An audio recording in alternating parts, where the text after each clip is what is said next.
Bonjour, je suis Nadine Pellequet, consultante formatrice en gérontologie. Mon travail consiste en l'accompagnement des équipes et plus exactement celles qui travaillent auprès des personnes désorientées. Je suis moi-même formée à diverses méthodes pour ce public si particulier et son relationnel.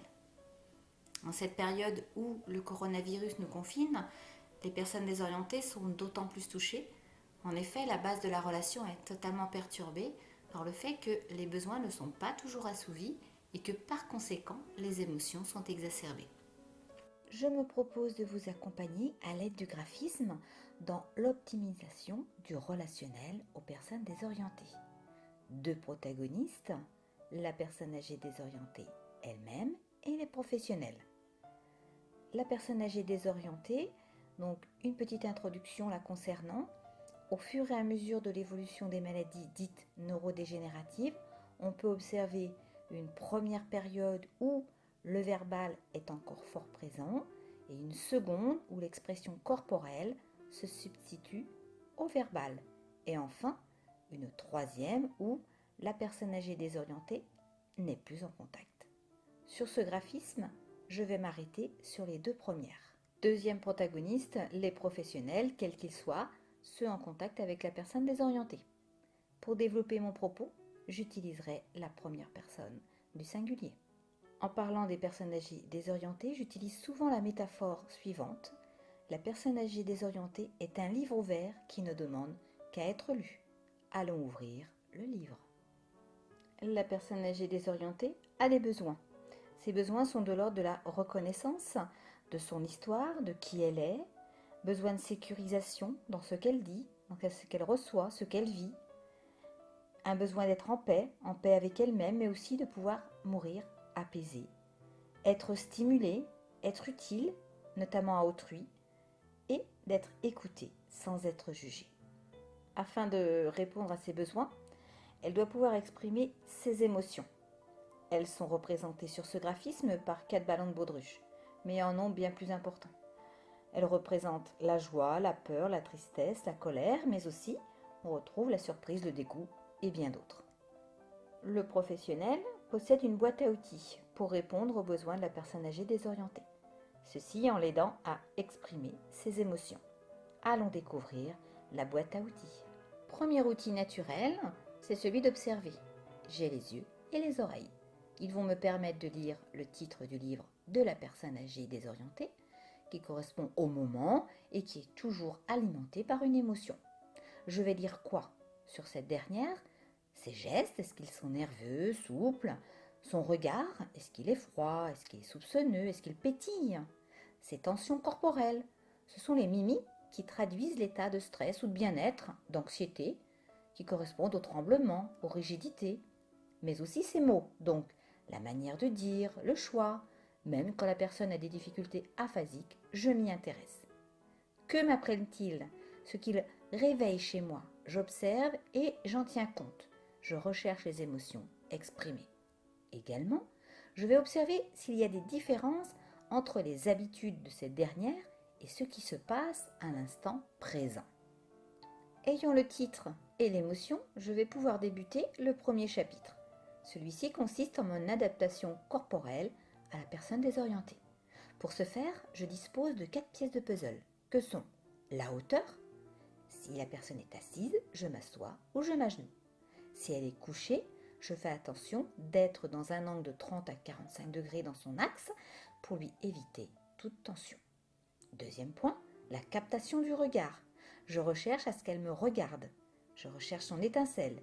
Et même si la personne ne me voit pas, je la regarde dans les yeux.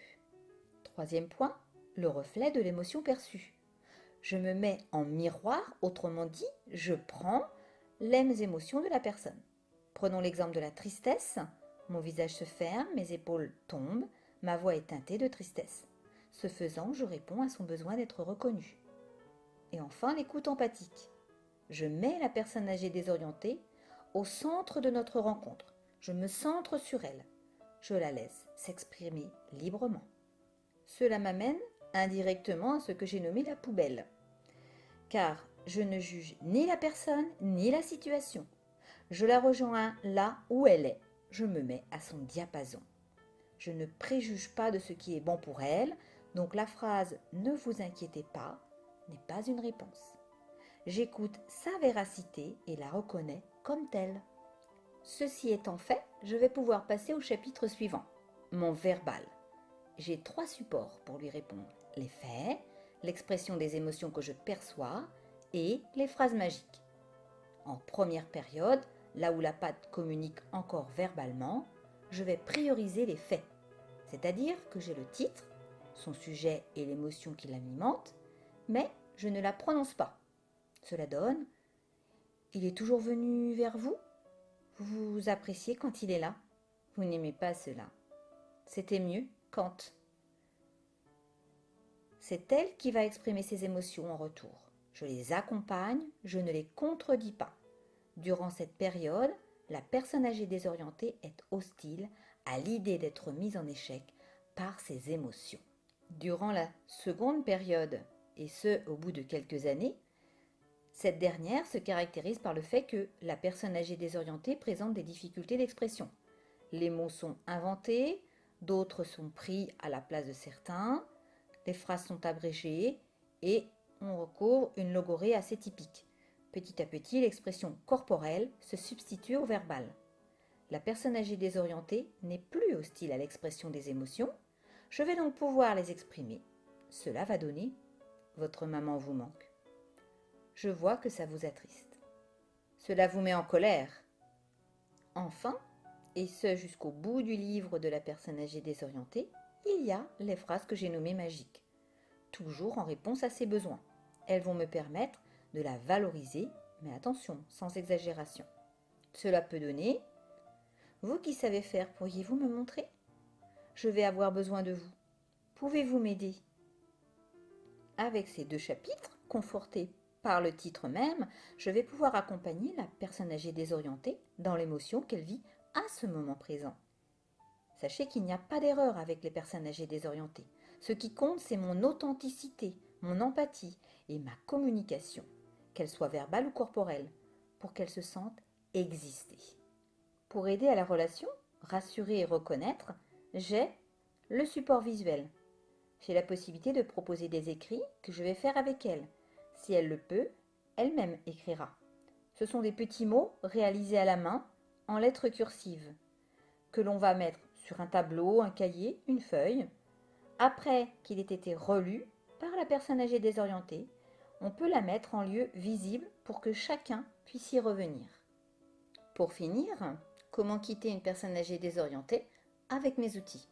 Une première chose, je ne la laisse jamais dans une émotion négative. Pour autant, je rappelle que la phrase « ne vous inquiétez pas » est à proscrire car il n'y a que la personne âgée désorientée qui sache ce qui est bon pour elle. Mais plutôt, je vais la rejoindre en lui disant « Je comprends que ce soit difficile pour vous. Je vous propose d'en reparler quand je vais revenir. Cela a toujours été comme ça ? Vous faisiez comment quand c'était mieux ? Qu'est-ce qui pourrait faire que vous alliez mieux ?» Enfin, partir avec son accord, plutôt que « il faut que je dois », qui suggère qu'il y a des choses plus importantes à faire. Ou alors, je les termine en utilisant « m'autorisez-vous à partir ? Puis-je vous laisser ?» Petite anecdote avec Janine, qui, à cette question « m'autorisez-vous à partir ?» avait répondu « non » avec un sourire pétillant. Nous avions ri, j'étais restée encore quelques petites minutes, puis revenant sur ma question « alors maintenant vous m'autorisez ?» Elle m'avait répondu « oui » dans un rire malicieux que nous avions partagé.